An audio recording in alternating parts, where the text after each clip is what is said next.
You may or may not know that in the Bible, David wrote a lot of psalms. So he not only was a king and a warrior, he was also a poet and a musician.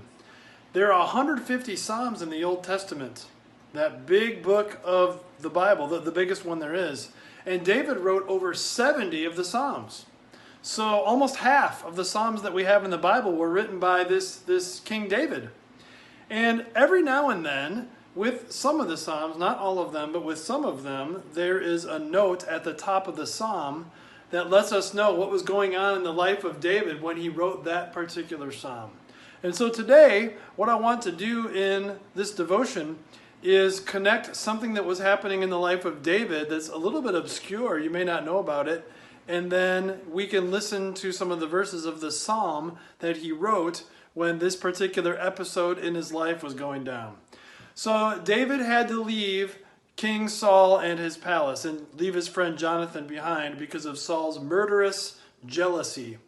David, though, instead of trusting in the Lord to protect him, he actually found refuge and shelter with the Philistines, the enemy nation, and even went to the town of the Philistines called Gath. That probably is not familiar to you, but maybe it is if you think back to the story of David and Goliath. Goliath, the Philistine, was from Gath. So David found refuge in Goliath's hometown. And it wasn't too long that he was there before people started connecting the dots.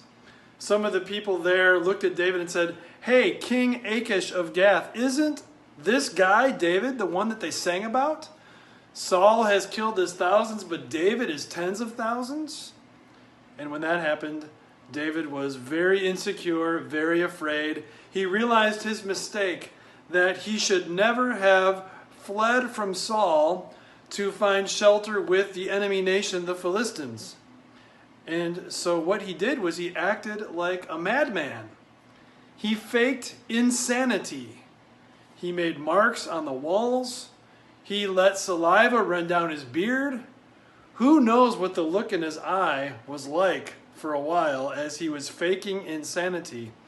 And I guess his deception worked because the king of Gath, when they were worried about David being this dangerous enemy because he's the one that killed Goliath, the king of Gath saw David acting like that and said, "Am I so short of madman that I need this guy here acting like this in my presence?" And he did not pursue David as though he was a threat. David escaped and went into the wilderness, found a cave to hide in, and there is when he wrote this psalm, Psalm 34, one of the most touching, powerful, comforting psalms when you or anyone is going through a difficult time. And I want to read through a few verses of Psalm 34 now, and you can think of David thinking through these things as he is on the run from King Gath, from the king of Gath, and trying to trust in God again above all things and not make the same mistake that he had done when he went from Saul to the Philistines. Here are some verses of Psalm 34, which was written by David when he pretended to be insane before the king of Gath, who drove him away. "I sought the Lord, and he answered me.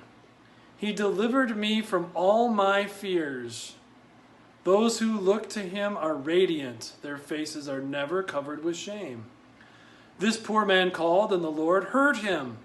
He saved him out of all his troubles. The angel of the Lord encamps around those who fear him, and he delivers them. Taste and see that the Lord is good. Blessed is the one who takes refuge in him. Fear the Lord, you his holy people, for those who fear him lack nothing. The lions may grow weak and hungry, but those who seek the Lord lack no good thing. The righteous cry out, and the Lord hears them. He delivers them from all their troubles. The Lord is close to the brokenhearted and saves those who are crushed in spirit.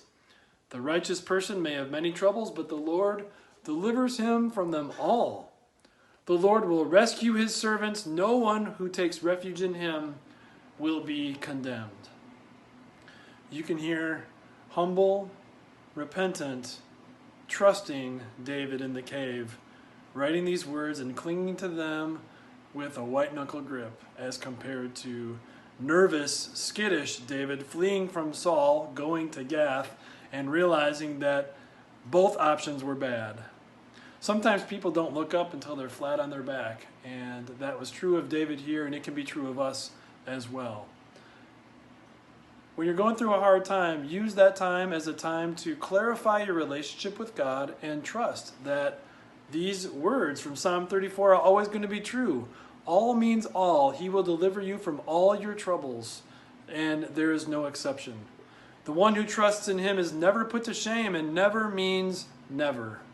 So keep that in mind, that sometimes the Lord can use terrible times to bring you closer to his truth. And I encourage you to read all of Psalm 34 and pick out your favorite verse today and enjoy what God has to offer you there. God bless your day.